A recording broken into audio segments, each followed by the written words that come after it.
Mi hermana declaró, el alquiler se triplica a $6.800, o te vas para mañana por la mañana, aun cuando mi hijo estaba en la UCI. No discutí, solo le entregué un sobre negro. Cuando lo abrió, palideció. Porque yo era la dueña del edificio. Me llamo Isabel García, tengo 34 años, y nunca pensé que tendría que elegir entre mi hijo gravemente herido y quedarme sin hogar. Mientras Mateo, de 7 años, yacía inconsciente en la UCI después de su accidente, mi hermana, Elena García, irrumpió con su ultimátum, el alquiler se triplica a $6.800, o te vas para mañana por la mañana. Durante 3 años, le había alquilado ese dúplex sin problemas. Ahora, con las facturas médicas aplastándome, me emboscó durante mi hora más oscura. No discutí. Simplemente, metí la mano en mi bolso y le entregué un sobre negro. Cuando lo abrió, su rostro palideció. Antes de sumergirme en lo que sucedió después, me encantaría saber desde dónde nos están viendo hoy. Dejen su ubicación en los comentarios, denle al botón de me gusta y suscríbanse para escuchar más historias sobre traición familiar y justicia inesperada. Ahora, permítanme llevarlos de vuelta a donde todo comenzó. Elena y yo nunca fuimos lo que se dice cercanas. Creciendo en los suburbios de Boston, éramos como la noche y el día. Elena, la hija predilecta, 2 años mayor que yo, y yo, la que venía después, al menos, así es como me sentía. Aunque compartíamos el mismo cabello oscuro y ojos azules, ahí terminaban nuestras similitudes. Desde el principio, Elena fue el orgullo y la alegría de nuestros padres. Sus recitales de ballet, conciertos de piano y calificaciones perfectas dominaban las conversaciones familiares. Mis padres, Ricardo y Diana García, nunca se perdían sus actuaciones, animando ruidosamente desde la primera fila. ¿Mis partidos de softball? Aparecían para la última entrada, si es que aparecían, con mi padre revisando su reloj cada pocos minutos. Elena es igual que yo, presumía mi padre ante amigos y familiares. Tiene ese sentido para los negocios. Mientras tanto, mi madre se apresuraba a defenderla cuando los maestros llamaban por su comportamiento mandón o cuando los padres del vecindario se quejaban de su actitud de creerse con derecho a todo. Yo era lo opuesto, callada, artística y ferozmente independiente. A los 14 años, cuidaba niños para comprar mis propios materiales de arte. A los 16, había ahorrado suficiente de varios trabajos para comprar mi primer coche, un Honda destartalado en el que Elena se negaba a ser vista. Mis padres interpretaban mi autosuficiencia como distanciamiento, en lugar de necesidad. ¿Por qué no puedes ser más como tu hermana?, se convirtió en el estribillo de mi infancia. Lo que no lograron ver fue que la confianza de Elena se construyó sobre su constante validación, mientras que la mía creció al sobrevivir sin ella. La universidad marcó nuestra primera separación real. Elena asistió al alma mater de nuestro padre, una costosa universidad privada, donde se especializó en negocios, pero pasó la mayor parte del tiempo socializando. Yo gané una beca para la Escuela de Diseño de Rhode Island, donde estudié diseño gráfico y tuve 2 trabajos para cubrir los gastos. Después de la graduación, nuestros caminos se separaron aún más. Me mudé a Nueva York, conseguí un trabajo en una agencia de diseño y me hice una reputación. Elena regresó a casa, trabajó para la empresa de nuestro padre y vivió sin pagar alquiler, mientras se quejaba de su salario de nivel inicial de 6 cifras. Luego, nuestros padres murieron, nuestro padre de un ataque cardíaco repentino, y nuestra madre de cáncer solo 8 meses después. Su fallecimiento reveló mucho sobre su situación financiera y, por extensión, sus prioridades. El testamento fue un shock para ambas, pero por diferentes razones. Mientras que la casa familiar y la mayoría de los activos líquidos fueron para Elena, descubrí algo inesperado: mi padre había establecido un fideicomiso para mí, al que solo podría acceder cuando cumpliera 30 años. Su nota explicaba: Isabel, siempre has sido responsable. Esto es para asegurar que tengas seguridad más adelante en la vida, cuando estés lista para ello. Elena estaba furiosa por el fideicomiso, a pesar de recibir significativamente más por adelantado. Papá siempre dijo que yo lo recibiría todo, se quejó durante la lectura del testamento. Esto no es justo. Lo que ni Elena ni nuestros padres sabían era que yo había estado ahorrando agresivamente durante años.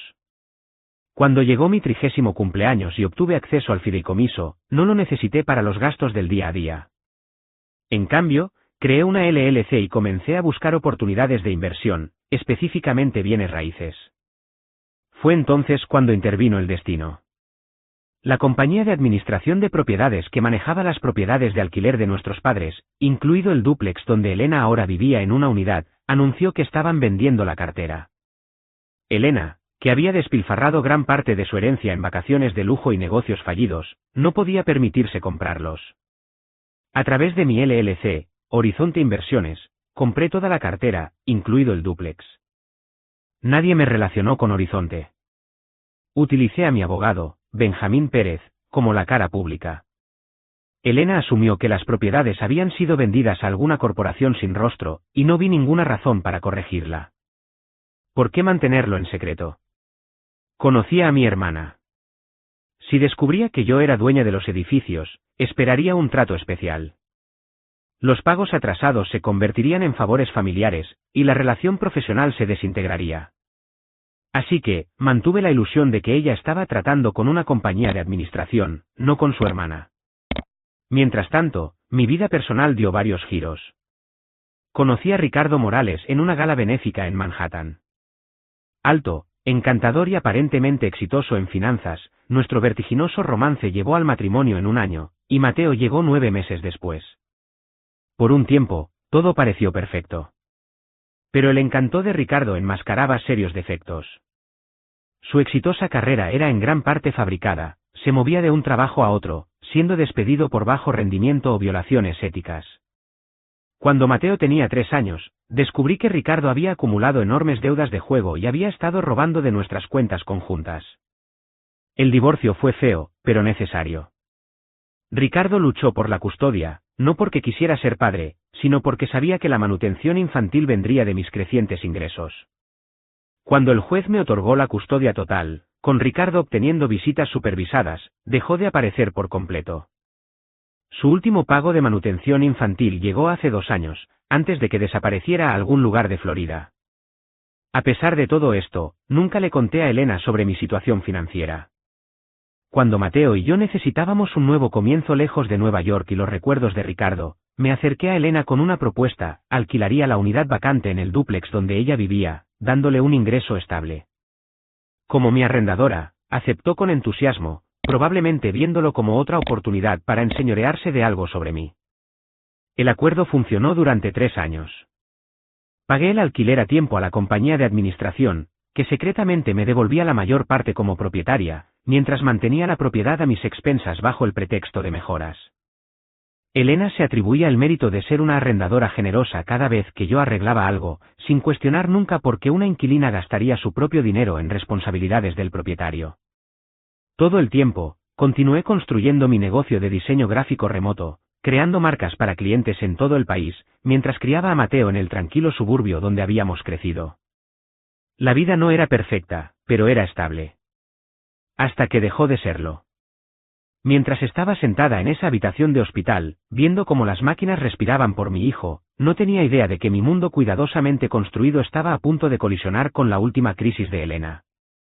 Debería haberlo visto venir, los problemas de Elena tenían una forma de convertirse en la emergencia de todos los demás. Para mi 34º cumpleaños, había establecido una rutina cómoda. Mi negocio de diseño gráfico había crecido lo suficiente como para poder ser selectiva con los clientes, trabajando de forma remota desde mi oficina en casa mientras Mateo asistía a la escuela primaria local. Cada mañana, lo acompañaba caminando a la parada del autobús al final de nuestra calle, su mochila de Spider-Man rebotando mientras saltaba a mi lado, charlando sobre dinosaurios, el espacio, o cualquiera que fuera su obsesión actual. Mateo tenía mi ojo artístico y mi curiosidad, pero nada de mi timidez infantil.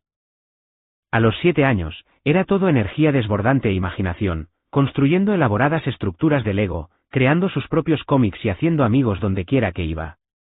Sus maestros elogiaban su creatividad y amabilidad, rasgos que me había esforzado por cultivar en él. «Mamá, ¿crees que podría ser astronauta y artista?», preguntaba regularmente, sus grandes ojos azules serios bajo su mata de cabello castaño. «Puedes ser cualquier cosa que te propongas», siempre respondía, decidida a que mi hijo nunca cuestionara su valor o potencial como yo lo había hecho al crecer. La crianza compartida con Ricardo fue inexistente después del divorcio. Sus llamadas se volvieron infrecuentes, luego cesaron por completo. Sus cheques de manutención infantil, siempre tarde, finalmente cesaron cuando se mudó a Florida sin proporcionar una dirección de reenvío. Mateo ocasionalmente preguntaba por su padre, pero las preguntas se volvieron menos frecuentes con el tiempo. Se me rompía el corazón al verlo buscar entre los padres en los eventos escolares, pero volqué todo mi amor en ser ambos padres para él. Nuestra vida en el dúplex era pacífica. Mi lado tenía 3 habitaciones, una para cada uno de nosotros y mi oficina en casa, con un pequeño patio trasero donde Mateo podía jugar. Había invertido en renovar mi unidad cuando nos mudamos, actualizando la cocina y los baños con el pretexto de ser una inquilina inusualmente involucrada. Elena, que vivía en la unidad contigua, ocasionalmente pasaba sin previo aviso, generalmente para presumir de una compra o quejarse de sus últimos problemas amorosos. Mi amiga más cercana en la ciudad era Sofía Ramírez, una maestra de jardín de infantes con la que me había reencontrado después de mudarme de nuevo. Vivía a unas pocas cuadras y a menudo se unía a nosotros para noches de cine o ayudaba con Mateo cuando tenía plazos de entrega. Nuestro vecino, Antonio Guzmán, un jubilado viudo, se convirtió en una especie de figura de abuelo para Mateo, enseñándole sobre jardinería y arreglando bicicletas. El martes, 14 de abril, comenzó como cualquier otro día. Le hice a Mateo panqueques con chispas de chocolate, una tradición semanal, revisé su tarea y lo acompañé a la parada del autobús. Antes de que subiera, me dio su abrazo habitual y dijo, «Te quiero hasta Plutón y de regreso, mamá». Observé hasta que el autobús dobló la esquina, sin imaginar nunca que sería el último momento normal que tendríamos durante meses. A la 1:42 de la tarde, sonó mi teléfono, el número de la escuela iluminando mi pantalla. Mi estómago se encogió de inmediato, las escuelas no llaman a mitad del día con buenas noticias. Señora García, la voz pertenecía al director Davis, tensa con urgencia controlada. Ha habido un accidente durante el recreo. Mateo se cayó de la estructura de escalada. Los paramédicos están aquí ahora. El mundo se inclinó. Recuerdo haber agarrado mis llaves y mi bolso, sin molestarme en apagar mi computadora o cerrar la puerta principal. Conduje a la escuela en piloto automático, con las manos temblando en el volante, rezando a quien quisiera escuchar. Cuando llegué, una ambulancia ya se estaba alejando, con las sirenas sonando. El director Davis me interceptó en el estacionamiento. Lo están llevando al Boston Children's. Se golpeó la cabeza. No ha recuperado la conciencia. Las siguientes horas pasaron en una neblina de terror, seguir la ambulancia hasta el hospital, el caos controlado de la sala de emergencias, los médicos haciendo preguntas que luchaba por responder en medio de mi pánico. Palabras como traumatismo craneoencefálico, presión intracraneal y coma inducido rebotaban en mí como granizo. El doctor Miguel Flores, el neurólogo pediátrico asignado al caso de Mateo, finalmente proporcionó claridad en la sala de espera, sus amables ojos serios detrás de gafas con montura de alambre. Mateo ha sufrido un traumatismo craneal significativo, explicó gentilmente. Hay inflamación en su cerebro, y lo hemos puesto en coma inducido médicamente para darle tiempo a su cerebro para sanar. Necesitaremos realizar una cirugía para aliviar la presión. ¿Él va a? No pude terminar la pregunta. Las próximas 72 horas son críticas, dijo el doctor Flores, colocando una mano firme en mi hombro. Mateo es joven y, por lo demás, sano, lo que juega a su favor. Pero quiero ser honesto contigo, estamos ante una situación grave. Me permitieron verlo antes de la cirugía. Mi niño vibrante y enérgico yacía inmóvil, tubos y cables conectándolo a máquinas que pitaban y silbaban. Su pequeño rostro estaba hinchado y amoratado, casi irreconocible. Sostuve su mano lacia, haciendo promesas que no estaba segura de poder cumplir. ¿Vas a estar bien, cariño? Mamá está aquí. No me voy a ir a ninguna parte. La cirugía duró 4 horas. Sofía llegó a la mitad, trayéndome café y una muda de ropa, sentándose en silencio a mi lado mientras yo miraba el reloj de la sala de espera. Antonio llamaba cada hora para pedir actualizaciones. Incluso mis clientes, notificados por mi respuesta automática de correo electrónico configurada apresuradamente, enviaron mensajes de apoyo. Después de la cirugía, el doctor Flores informó con cauteloso optimismo. Hemos aliviado la presión con éxito. Ahora esperamos y monitoreamos. La UCI se convirtió en mi nuevo hogar. Dormía en un sillón reclinable junto a la cama de Mateo, saliendo solo para ducharme en la sala familiar del hospital.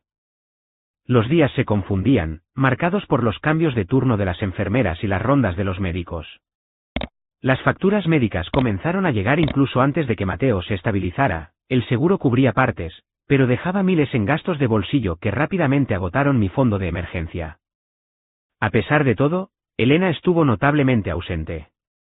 Le había dejado un mensaje de voz la noche del accidente, pero no había respondido, lo cual no era inusual en ella cuando las crisis de otros no la beneficiaban directamente. Estaba demasiado concentrada en Mateo como para buscarla. Al quinto día, la condición de Mateo se había estabilizado, pero seguía siendo crítica. Todavía no se había despertado, pero los médicos estaban reduciendo lentamente su sedación, esperando señales de conciencia. Le estaba hablando en voz baja, contándole sobre una ardilla que había visto en los terrenos del hospital, cuando la puerta de la UCI se abrió de golpe. Elena estaba allí, con su bolso de diseñador en el brazo, ni un cabello fuera de lugar.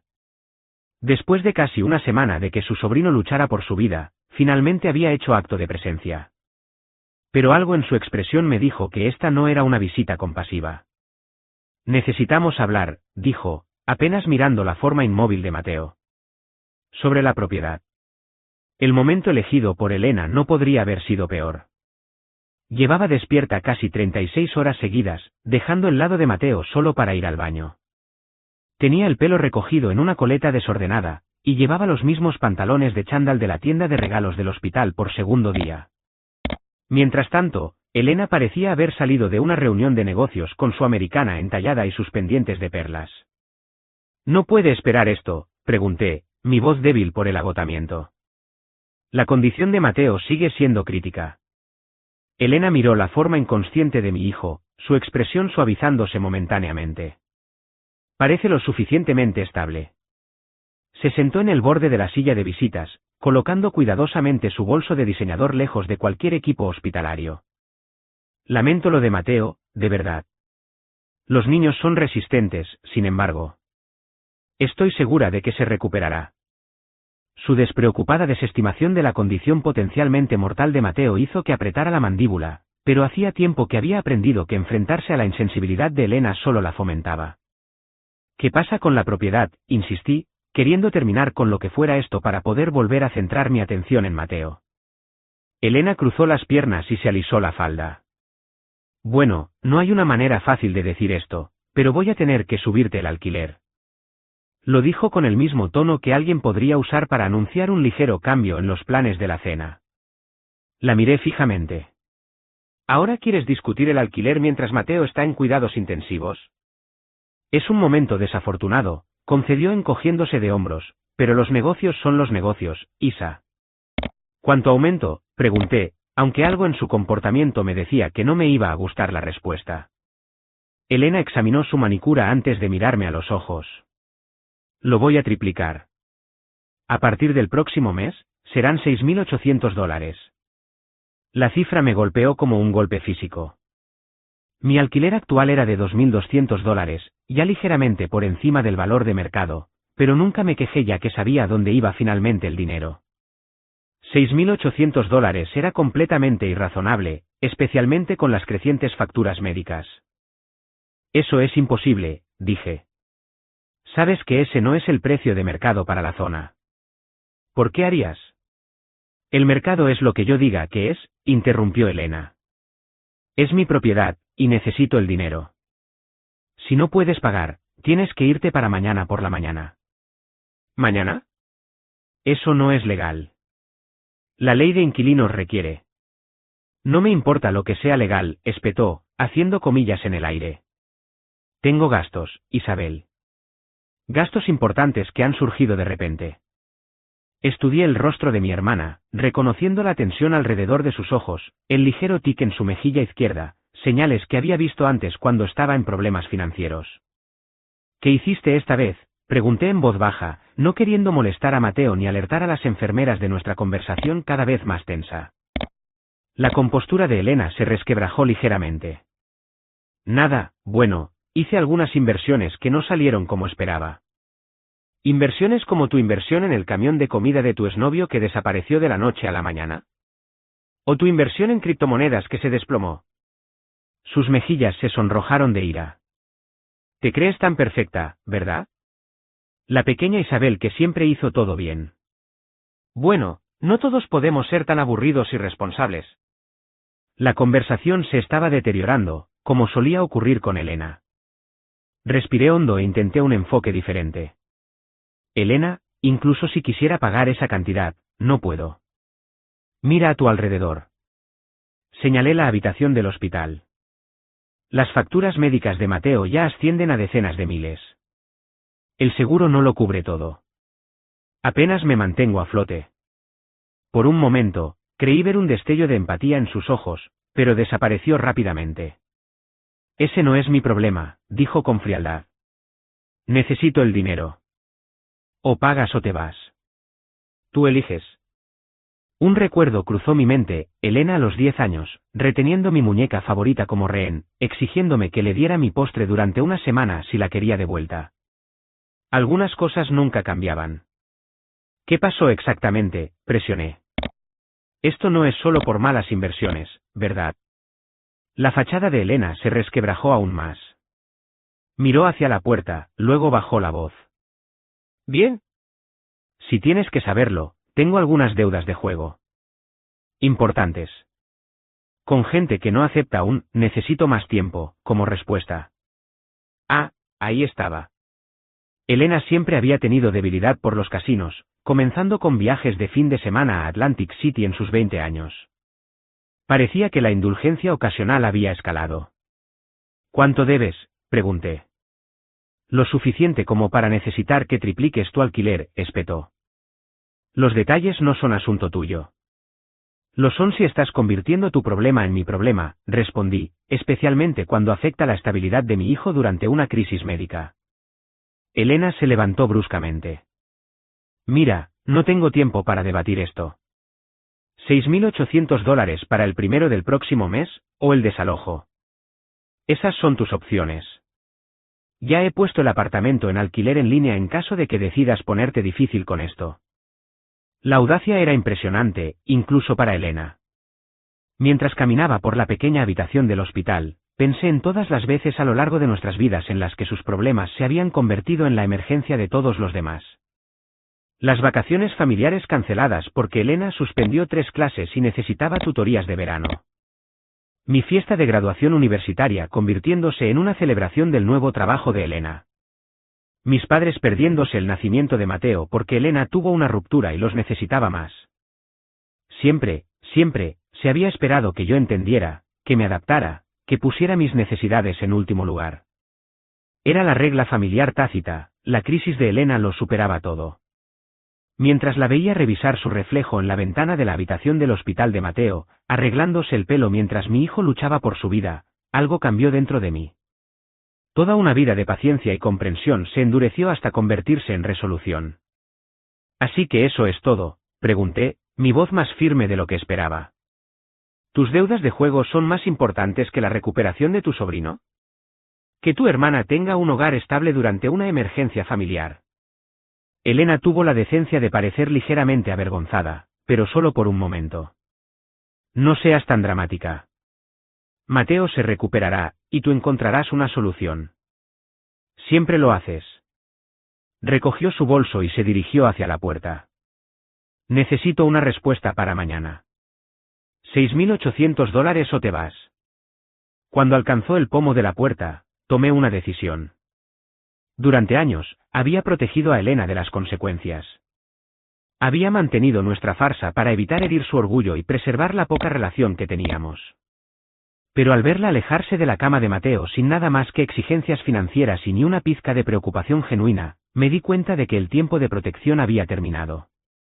Espera, dije en voz baja. Elena se giró, con la impaciencia escrita en su rostro. ¿Qué? Tengo algo para ti. Metí la mano en mi desgastado bolso de cuero junto a la cama del hospital de Mateo, el mismo bolso que había estado allí intacto durante días, conteniendo lo esencial que había agarrado apresuradamente cuando la escuela llamó. Debajo de mi billetera, el cargador del teléfono y una barrita de granola a medio comer, había un elegante sobre negro que siempre llevaba conmigo, no por expectativa, sino por preparación. Elena observaba con los ojos entrecerrados mientras sacaba el sobre, su pie golpeando impacientemente el suelo de linóleo. Si esto es un cheque, más vale que sea por el monto total, dijo, extendiendo la mano. No le di el sobre inmediatamente.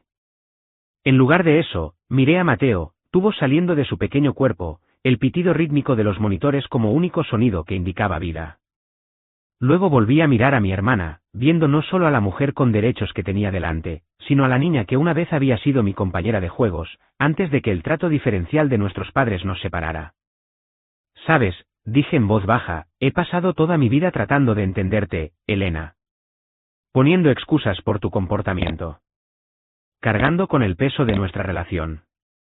Incluso ahora, con Mateo luchando por su vida, sigo haciendo trabajo emocional por ti. Elena puso los ojos en blanco. Ahórrame el discurso de terapia y dame tu respuesta. ¿Pagas o te vas? Me levanté lentamente, mi cuerpo rígido por los días en la silla del hospital. Incluso de pie, me sentía pequeña junto a Elena con sus tacones, pero por una vez, no me sentí disminuida por la diferencia. Aquí está mi respuesta, dije, entregándole el sobre negro. Elena lo arrebató, probablemente esperando un cheque bancario. Sus uñas con manicura francesa rompieron el sello, y sacó el contenido, varios documentos legales con sellos y firmas oficiales. ¿Qué es esto?, preguntó, la confusión reemplazando su presunción. Escrituras de propiedad, respondí con calma. Y registros de propiedad. Sus ojos escanearon la primera página, luego se abrieron de par en par. Pasó al siguiente documento, sus movimientos volviéndose cada vez más frenéticos. Esto dice que Horizonte Inversiones es dueña del dúplex y las otras propiedades. Pero eso no es posible. La compañía de administración me dijo. Horizonte Inversiones es mi compañía, dije en voz baja. He sido dueña de toda la cartera de propiedades durante 5 años, incluido el dúplex donde vives. Donde ambas vivimos. El color desapareció del rostro de Elena. Volvió a mirar los documentos, como si esperara que las palabras se reorganizaran. Eso no es. No puedes.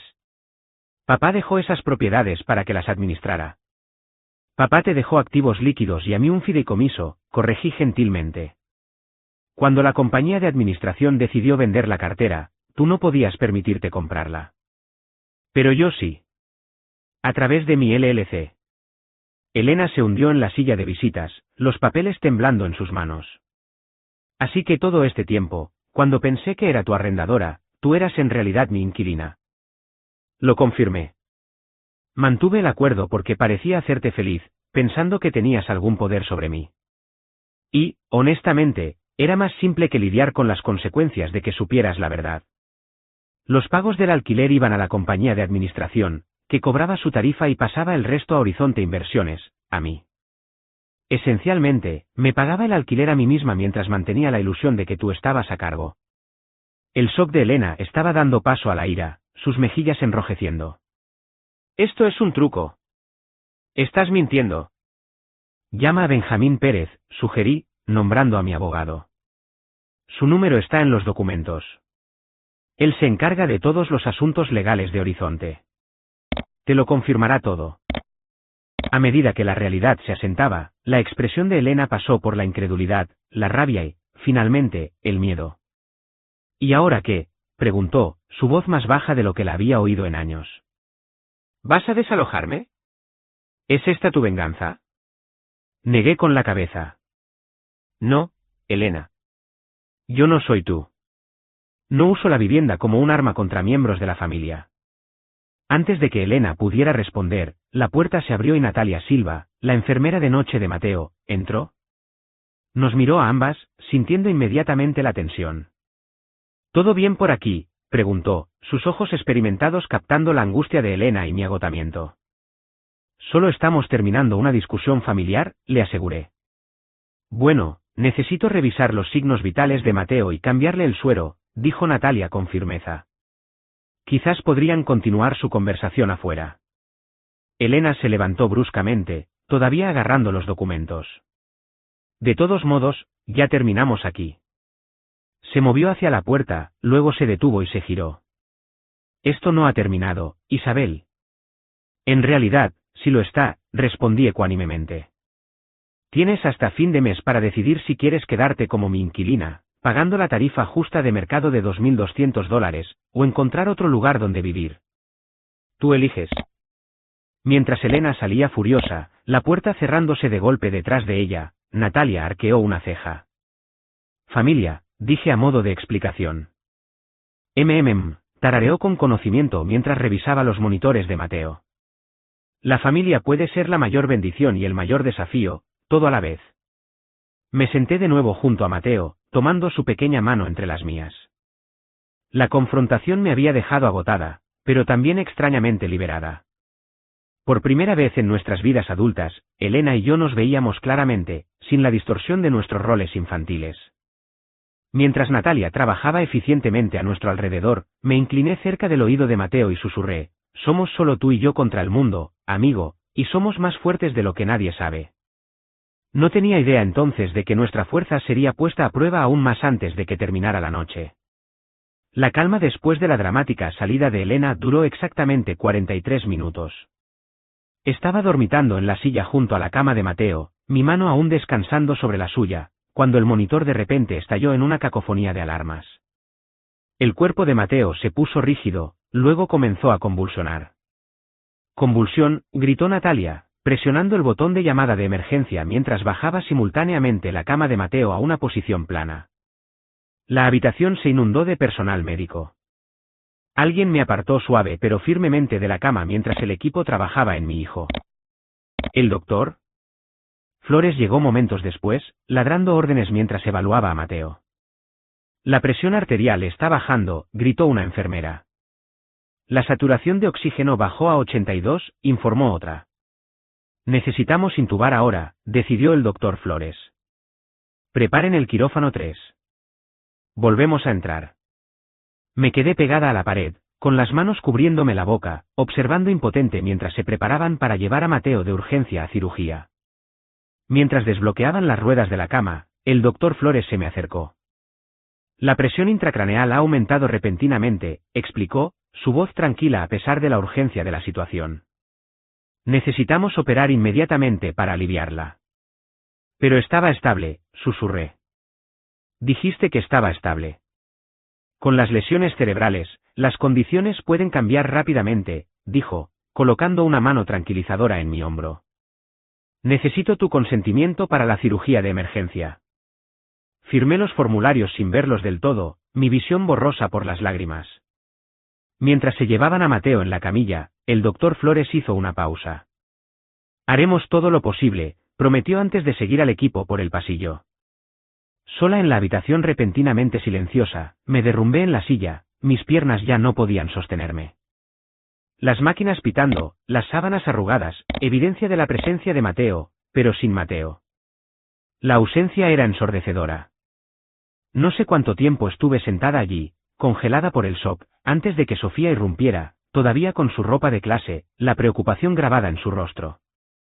Vine tan pronto como recibí tu mensaje, dijo, aunque no recordaba haberle enviado ninguno. Debo haberlo hecho en piloto automático mientras firmaba los formularios de consentimiento.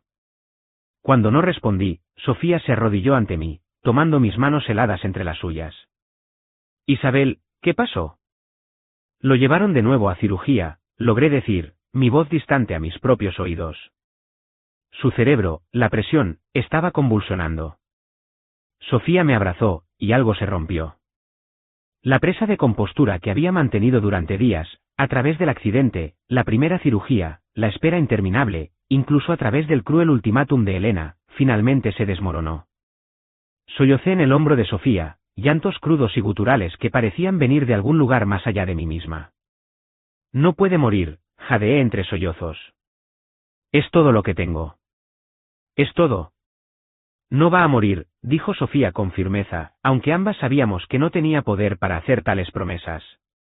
Es un luchador. Igual que su mamá. El tiempo perdió todo significado en esa sala de espera. Sofía me llevó al piso de cirugía, donde nos sentamos una al lado de la otra en incómodas sillas de plástico. Me trajo agua que no pude beber y comida que no pude comer. El reloj de la pared parecía moverse a media velocidad, cada minuto extendiéndose hasta la eternidad.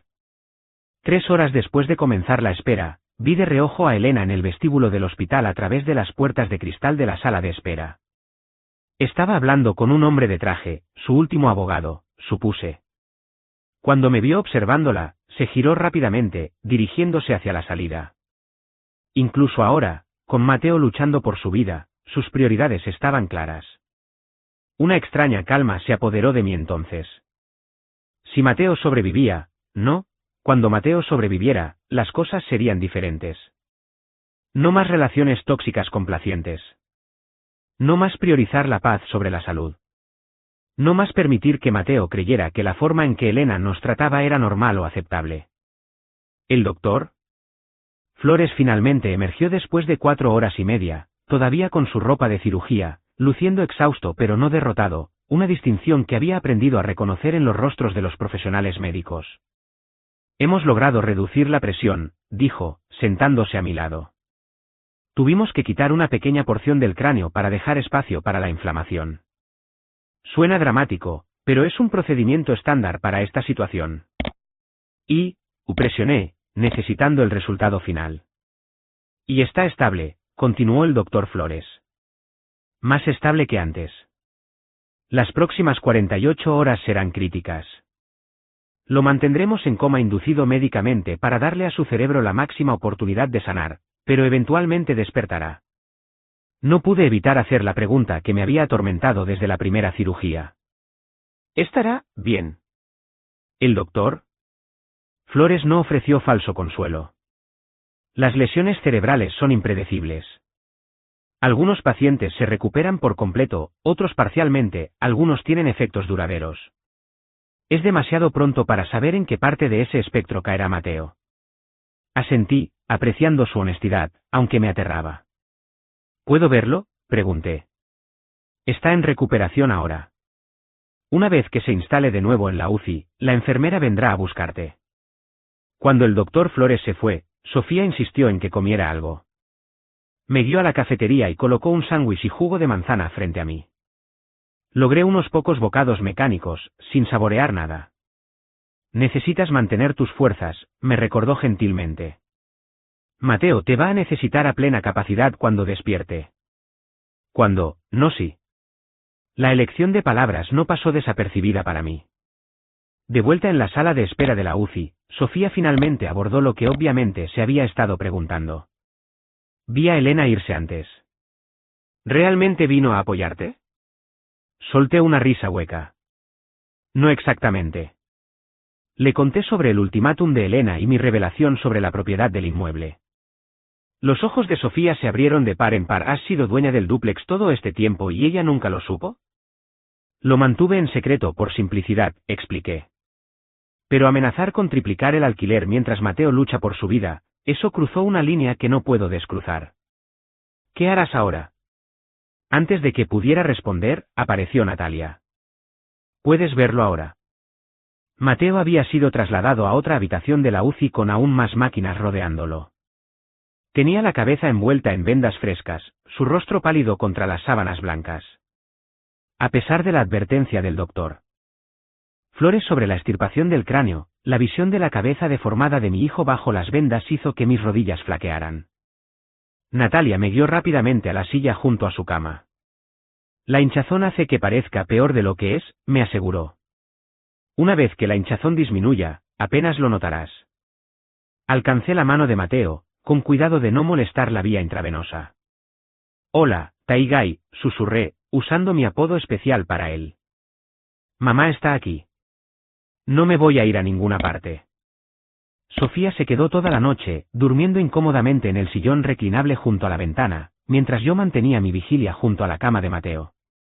Cada hora, las enfermeras venían a revisar sus signos vitales y la respuesta pupilar. Cada vez, contenía la respiración hasta que asentían con satisfacción. Amanecía cuando los dedos de Mateo se crisparon en los míos. El movimiento más pequeño, tan leve que pensé que podría haberlo imaginado. Pero luego sucedió de nuevo, una presión definida contra mi palma.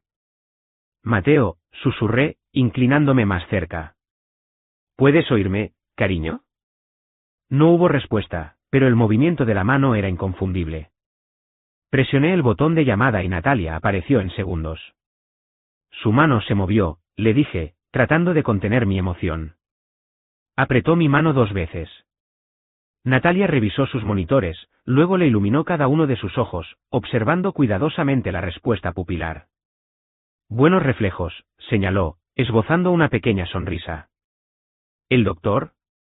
Flores querrá saber esto. Es una señal positiva. ¿Qué significa?, pregunté, la esperanza luchando por abrirse paso a través de mi agotamiento.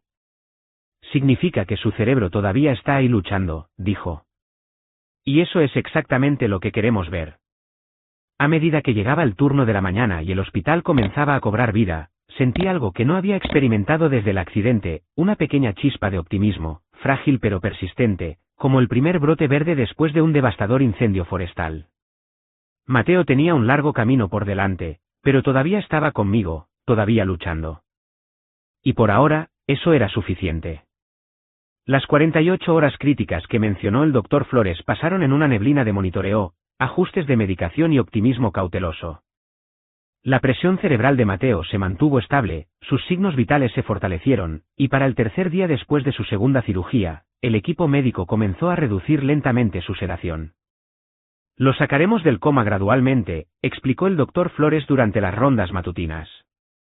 No es como en las películas, donde los pacientes simplemente se despiertan de repente. Es un proceso que puede llevar días. Me había instalado permanentemente en la habitación de Mateo, saliendo solo cuando era absolutamente necesario. Sofía traía ropa limpia y se llevaba mi ropa sucia a casa para lavarla. Antonio pasaba con sopa casera en termos y actualizaciones sobre el vecindario. Mis clientes habían sido comprensivos, muchos insistiendo en que tomara una licencia pagada en lugar de tratar de trabajar de forma remota desde el hospital. A quien no había visto era a Elena. Después de nuestra confrontación, se había quedado completamente en silencio. Sin llamadas, sin mensajes de texto, ni siquiera mensajes transmitidos a través de conocidos mutuos. Una parte de mí estaba aliviada, otra parte preocupada por lo que podría estar planeando. El 5.º día después de la segunda cirugía, mientras ayudaba a la enfermera a girar a Mateo para prevenir las escaras, mi teléfono vibró con repetidas notificaciones de mensajes de texto. Cuando finalmente revisé, encontré 17 mensajes de Elena, que iban desde acusaciones furiosas hasta disculpas llorosas y preguntas prácticas sobre la situación de la propiedad. El último mensaje decía, necesitamos hablar en persona hoy. Le mostré los mensajes a Sofía, que había llegado con el almuerzo. No le debes una respuesta en este momento, señaló Sofía. Tu enfoque es Mateo. Lo sé, suspiré, pero dejar las cosas sin resolver con Elena solo creará más drama después. Y, honestamente, preferiría lidiar con ello ahora, mientras Mateo todavía está sedado, que cuando esté más consciente. Le envié un mensaje de texto a Elena, diciéndole que podía venir al hospital a las 3 de la tarde, cuando Mateo estaría sometiéndose a pruebas, dándonos 30 minutos para hablar en privado. Mientras esperaba a Elena, llamé a Benjamín Pérez, mi abogado, para obtener claridad legal sobre la situación. Estás en todo tu derecho de desalojarla dadas las circunstancias, me aconsejó Benjamín después de que le expliqué lo que había sucedido, pero hay un proceso formal que tendríamos que seguir. No necesariamente quiero desalojarla, admití. Solo quiero que entienda la realidad de nuestra situación y se comporte en consecuencia. En ese caso, recomendaría redactar un contrato de arrendamiento formal, algo que deberíamos haber hecho hace años. Delinearía claramente las expectativas, el monto del alquiler y las consecuencias por violaciones. ¿Podrías preparar algo así, solo para tenerlo como opción cuando hable con ella? Por supuesto. Te lo enviaré por correo electrónico en 1 hora. Para cuando Elena llegó, me sentía preparada, si no del todo emocionalmente lista. Nos reunimos en la pequeña sala de consulta familiar del hospital, un espacio diseñado para conversaciones difíciles, con sus colores apagados y una caja de pañuelos de papel colocada prominentemente en la mesa central. Elena se veía diferente, apagada, con maquillaje mínimo y ropa informal en lugar de su habitual apariencia pulcra. Se sentó frente a mí, jugueteando con la correa de su bolso. ¿Cómo está Mateo?, preguntó, sorprendiéndome al comenzar con preocupación por él. Estable, respondí con cautela. Lo están sacando de la sedación gradualmente. Los médicos son cautelosamente optimistas. Ella asintió, pareciendo genuinamente aliviada. Bien. Eso es. Eso es realmente bueno. Un silencio incómodo cayó entre nosotras. Por una vez, no me apresuré a llenarlo, esperando en cambio a que Elena expusiera su propósito. Verifiqué todo, dijo finalmente. Sobre las propiedades. Hablé con Benjamín Pérez. ¿Realmente eres dueña de todas? Sí. ¿Por qué no me lo dijiste? Había dolor en su voz ahora, junto con la indignación. Todos estos años, dejándome creer que yo estaba a cargo, cuando en realidad tú estabas, ¿qué? ¿Riéndote de mí a mis espaldas? No me estaba riendo, Elena. Estaba evitando exactamente este tipo de drama. Si hubieras sabido que yo era dueña del edificio, ¿habrías respetado los límites entre arrendador e inquilino? ¿O habrías esperado un trato especial? ¿Perdón por pagos atrasados? ¿Mejoras gratuitas? Su silencio fue respuesta suficiente. Y claramente, continué, tenía razón en preocuparme, dado que tu primer instinto al enfrentar problemas financieros fue extorsionar a tu hermana mientras su hijo estaba en cuidados intensivos. Elena se encogió ante mi caracterización, pero no lo negó. Estaba desesperada, dijo en voz baja. La gente a la que le debo dinero, no son pacientes. ¿Tiburones prestamistas?, pregunté, mi estómago contrayéndose. Eso no es, tiburones prestamistas, interrumpió. Solo prestamistas privados que no hacen demasiadas preguntas. El interés se acumula rápidamente. Me pellizqué el puente de la nariz, luchando contra un dolor de cabeza por estrés. ¿Cuánto debes? Unos $40.000, admitió, mirando sus manos. La cantidad era sustancial, pero no catastrófica. Ciertamente no valía la pena destruir nuestra relación o amenazar la estabilidad de su sobrino. ¿Por qué no pediste ayuda simplemente?, pregunté directamente. ¿Honestamente? Elena soltó una risa amarga. ¿Pedirle limosna a mi hermana pequeña? ¿La hermana que siempre hizo todo bien? ¿Que tiene la carrera exitosa y el niño perfecto y aparentemente un imperio inmobiliario? No, gracias. La vieja Elena estaba resurgiendo, defensiva, orgullosa, incapaz de admitir vulnerabilidad sin envolverla en púas. El orgullo es caro, observé. Casi te cuesta tu vivienda y lo que queda de nuestra relación. Ella desvió la mirada, parpadeando rápidamente. Entonces, ¿qué pasa ahora? ¿Me vas a desalojar? Metí la mano en mi bolso y saqué los documentos que Benjamín me había enviado por correo electrónico, los cuales había impreso en la estación de enfermeras. Este es un contrato de arrendamiento formal, expliqué, deslizándolo sobre la mesa. Plazo de 1 año, alquiler mensual de $2.200, la tarifa justa de mercado, pagadero el primero de cada mes. Se aplican cargos por pago atrasado después del día 5.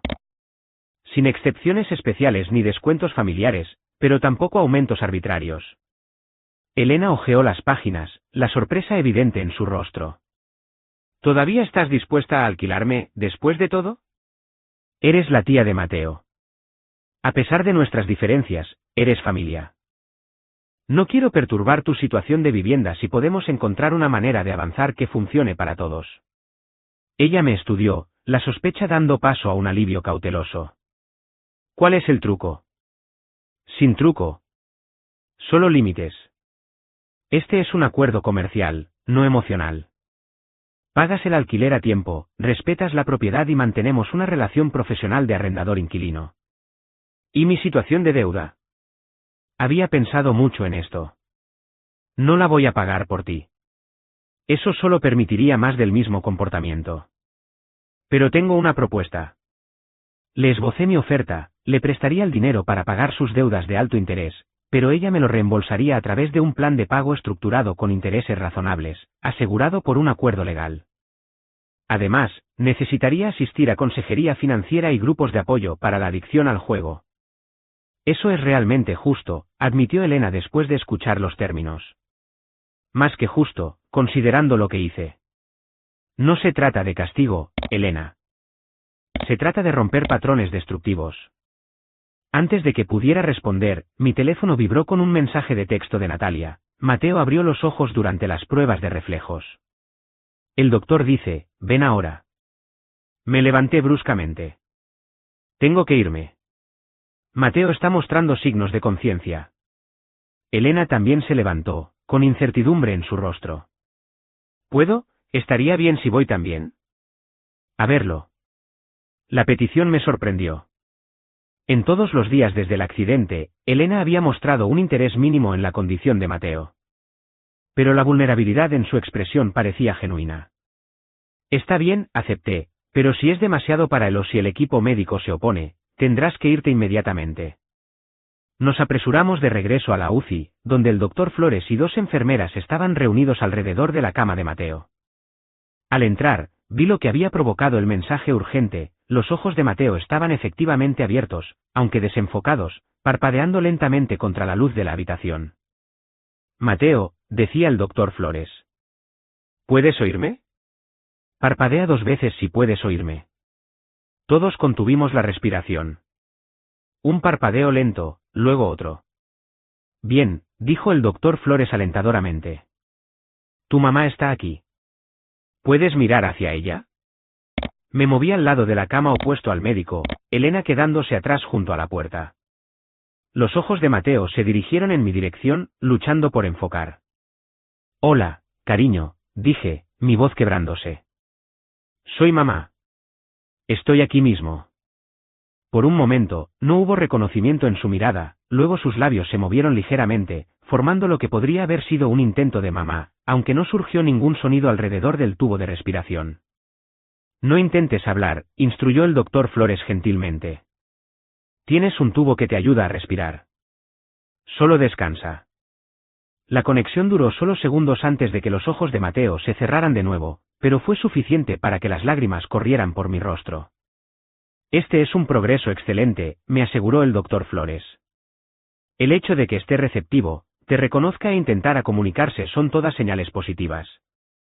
Asentí, demasiado abrumada para hablar.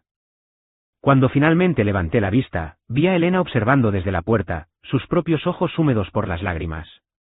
Durante la semana siguiente, la mejora de Mateo continuó de manera constante. Se retiró el tubo de respiración, reemplazado por una cánula nasal. Comenzó a hablar en frases cortas, a reconocer rostros familiares e incluso a ver breves dibujos animados en la tableta que Sofía trajo de casa. La porción de cráneo que le habían quitado necesitaría ser reemplazada en una cirugía futura, pero por ahora, un casco especial protegía el área vulnerable cuando estaba despierto. A pesar de todo, Elena se convirtió en una presencia más regular. No se quedaba mucho tiempo durante las visitas, claramente incómoda en entornos hospitalarios, pero venía cada 2 días, trayendo pequeños regalos, un nuevo dinosaurio de peluche, cómics, una luz de noche con temática espacial que proyectaba estrellas en el techo. La tía Elena te trajo algo genial hoy, le dije a Mateo durante una de esas visitas, 2 semanas después de su segunda cirugía. Estaba sentado en la cama, todavía débil pero cada vez más alerta. ¿Es otro dinosaurio?, preguntó, su habla ligeramente más lenta que antes pero mejorando a diario. Elena se rió, sacando un pequeño paquete de su bolso. No esta vez, amigo. Es un kit de modelo de cohete. Podemos construirlo juntos cuando te sientas mejor. El rostro de Mateo se iluminó. Genial. Amo los cohetes. Lo recuerdo, dijo Elena en voz baja, y me di cuenta de que realmente lo recordaba. Lo había oído hablar sobre el espacio durante una de sus raras visitas a nuestra casa meses atrás. Era algo pequeño, pero el hecho de que hubiera prestado suficiente atención como para recordar su interés me conmovió inesperadamente. Más tarde, mientras acompañaba a Elena al ascensor, ella hizo una pausa antes de presionar el botón de llamada. Firmé el contrato de arrendamiento, dijo, sacando el documento doblado de su bolso. Y he investigado esas sesiones de asesoramiento financiero que mencionaste. Eso es bueno, respondí, genuinamente complacida por su iniciativa. También quería que supieras, lo siento. No solo por lo del alquiler. Por todo. Por la forma en que te he tratado a ti y a Mateo a lo largo de los años. Miró al suelo, inusualmente vulnerable. Siempre he estado celosa de ti, ¿sabes? ¿Celosa de mí? No pude ocultar mi sorpresa. Pero tú siempre fuiste la favorita, la que lo conseguía todo. Yo conseguía cosas, corrigió. Tú conseguiste fuerza. Independencia. Conexiones reales con personas que realmente se preocupan por ti, no solo por lo que puedes hacer por ellas. Hizo un gesto hacia la habitación de Mateo. Un hijo que se ilumina cuando entras en la habitación. ¿Sabes lo valioso que es eso? Antes de que pudiera responder, llegó el ascensor. Elena entró, luego mantuvo la puerta abierta un momento más. Estoy tratando de ser mejor, dijo simplemente. Es más difícil de lo que pensaba. Mientras las puertas se cerraban entre nosotras, me di cuenta de que, por primera vez en nuestras vidas adultas, mi hermana y yo podríamos estar avanzando hacia una relación auténtica, no la hermandad perfecta de los sueños de la infancia, sino algo real, con límites y respeto por ambas partes. El camino por delante sería desafiante, para la recuperación de Mateo y para la sanación de nuestra familia, pero por primera vez, sentí la esperanza de que todos podríamos emerger más fuertes de esta crisis de lo que habíamos sido antes. 3 meses después del accidente de Mateo, finalmente regresamos a casa. El regreso no fue nada como lo había imaginado durante aquellos primeros días aterradores en la UCI. Había imaginado cargar a mi hijo débil y apenas consciente dentro de la casa, instalar una cama de hospital en la sala de estar y, esencialmente, crear una unidad de enfermería en casa. En cambio, Mateo cruzó nuestra puerta principal por sus propios pies, su casco con temática espacial protegiendo el área aún en curación de su cráneo, una amplia sonrisa iluminando su rostro al ver la pancarta de bienvenido a casa, Mateo, que Sofía y Antonio habían colgado en la sala de estar. Mis legos, exclamó, viendo su amada colección exactamente como la había dejado la mañana del accidente. Mamá, ¿puedo construir algo? Después de que descanses un poco, acepté, sabiendo que sus niveles de energía aún fluctuaban drásticamente.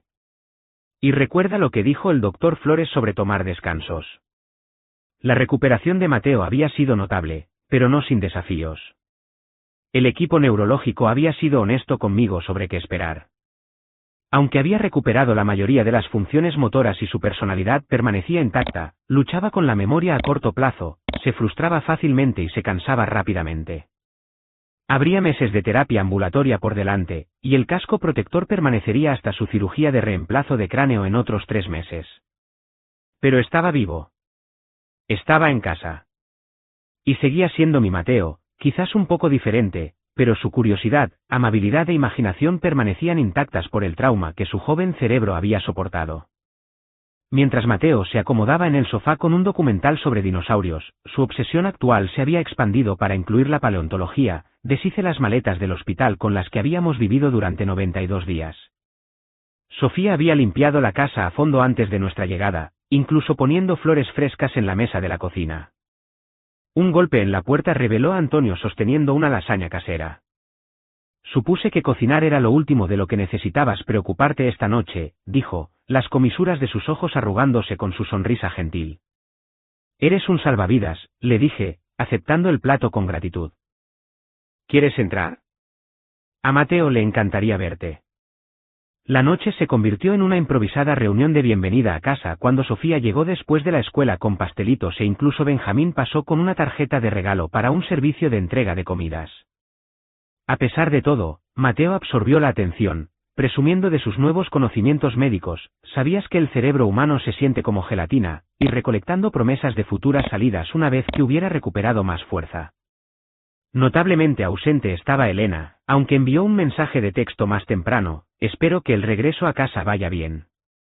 Pasaré mañana en su lugar. No quiero abrumarte el primer día de regreso. La consideración me sorprendió, uno de los muchos pequeños cambios que había observado en mi hermana en los últimos meses. Había estado cumpliendo escrupulosamente nuestro nuevo acuerdo de arrendador-inquilino, pagando el alquiler a tiempo e incluso ayudando con algo de mantenimiento del dúplex sin que se lo pidieran.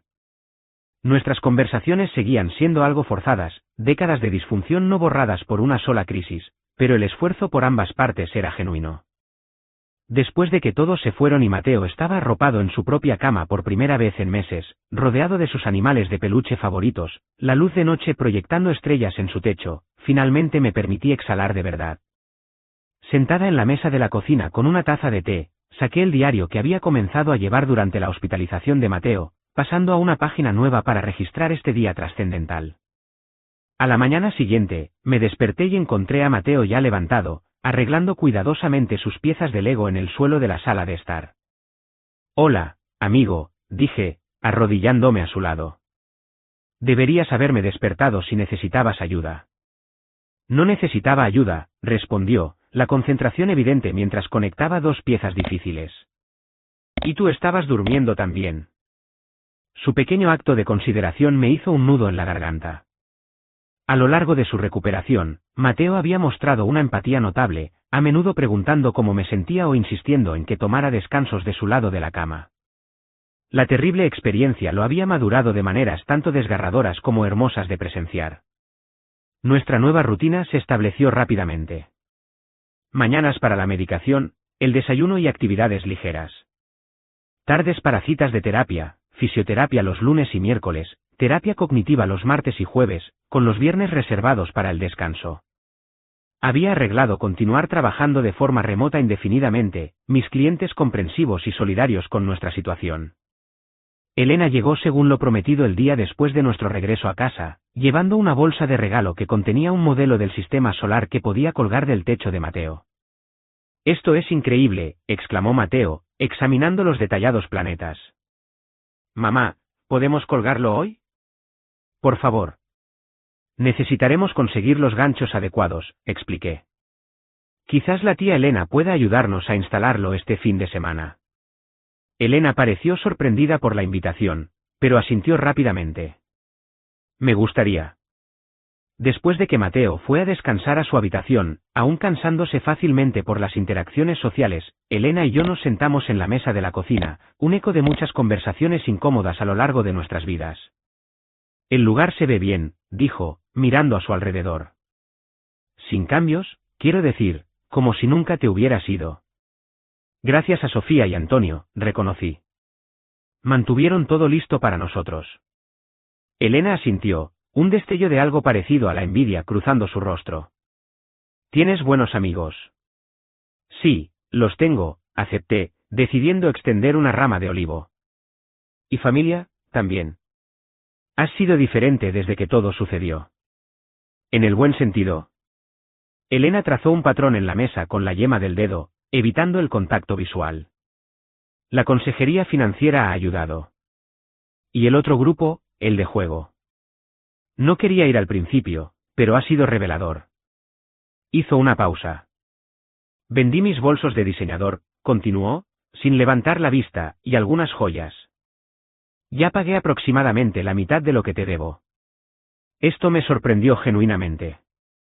La colección de diseñador de Elena había sido su orgullo y alegría, a menudo comprada a expensas de necesidades más prácticas.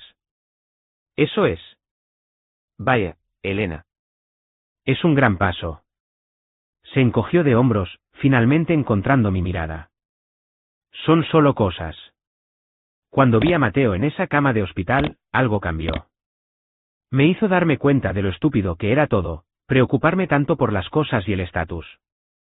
Antes de que pudiera responder, Mateo llamó desde su habitación, necesitando ayuda con su medicación. Para cuando regresé, Elena se había recompuesto, el momento de vulnerabilidad había pasado, pero no olvidado. El fin de semana trajo otro hito, nuestra primera cena familiar desde el regreso a casa de Mateo. Elena llegó puntualmente, ayudándome a preparar una comida sencilla mientras Mateo supervisaba desde su puesto en la encimera de la cocina, ofreciendo consejos expertos sobre el condimento de la salsa para pasta. Mientras nos sentábamos a comer, me sorprendió lo ordinario pero extraordinario que se sentía al momento, mi hijo vivo y mejorando a diario, mi hermana haciendo esfuerzos genuinos por cambiar, yo misma más fuerte y más segura de mis límites de lo que nunca había estado. «Voy a volver a la escuela cuando esté mejor», anunció Mateo entre bocados de pan de ajo, «y voy a ser médico. O quizás un médico astronauta para emergencias espaciales». Elena sonrió. «Eso suena perfecto para ti, amigo. Ciertamente has tenido suficiente experiencia médica como para empezar con ventaja». «¿El doctor?» «Flores dice que mi cerebro es súper interesante», le informó Mateo con orgullo. «Va a escribir un artículo sobre él para la escuela de medicina». «Revista médica», corregí gentilmente. «Y sí, tu recuperación ha sido muy impresionante. Los médicos han aprendido mucho de ti». Mientras Mateo se lanzaba una explicación detallada de su próxima cirugía de reemplazo de cráneo, completa con efectos de sonido que hicieron que Elena hiciera una mueca, sentí una profunda sensación de gratitud invadirme, no solo por la supervivencia y recuperación de Mateo, sino por los regalos inesperados que habían surgido de nuestra crisis. Un nuevo entendimiento con mi hermana, una apreciación más profunda por mi red de apoyo y una confianza inquebrantable en mi propia fuerza. 6 meses después del accidente, la vida había encontrado una nueva normalidad. Mateo regresó a la escuela a tiempo parcial, su cráneo reconstruido con éxito, aunque todavía asistía a sesiones de terapia y se cansaba más fácilmente que antes. Sus maestros desarrollaron un plan de estudios modificado para adaptarse a sus necesidades mientras desafiaban su mente aguda. Elena y yo nos habíamos adaptado a una relación que, aunque no perfecta, era más honesta que nunca. Pagaba el alquiler a tiempo, asistía a sus grupos de apoyo e incluso había comenzado a tomar clases en el colegio comunitario, pequeños pasos hacia una mayor independencia y responsabilidad. En cuanto a mí, me encontré cambiada de maneras tanto sutiles como profundas. Ya no evitaba la confrontación a toda costa, habiendo aprendido que los límites no solo eran importantes, sino esenciales. Hablaba más directamente, tomaba decisiones con más confianza y valoraba mi propio juicio de maneras que nunca antes lo había hecho. Una noche, mientras Mateo y yo estábamos sentados en nuestro porche trasero viendo la puesta de sol, un ritual que habíamos desarrollado desde su recuperación, hizo una pregunta que me tomó por sorpresa.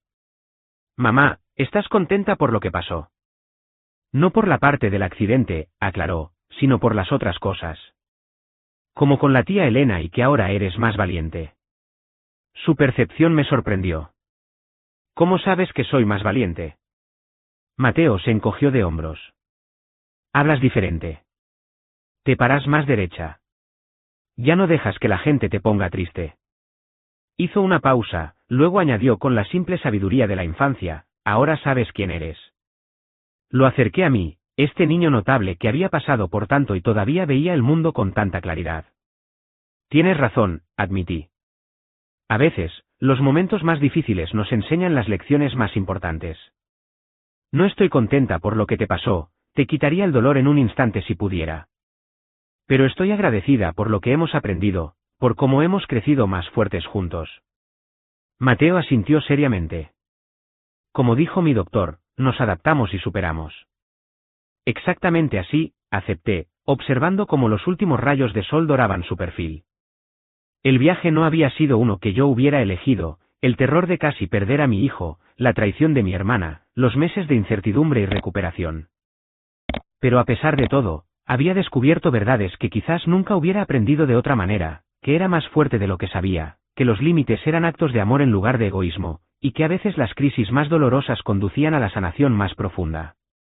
Mientras Mateo comenzaba a señalar las primeras estrellas de la tarde que aparecían en el cielo oscureciéndose, nombrando constelaciones que había memorizado durante las largas noches de hospital, me hice una promesa silenciosa a mí misma y a él, llevar estas lecciones adelante.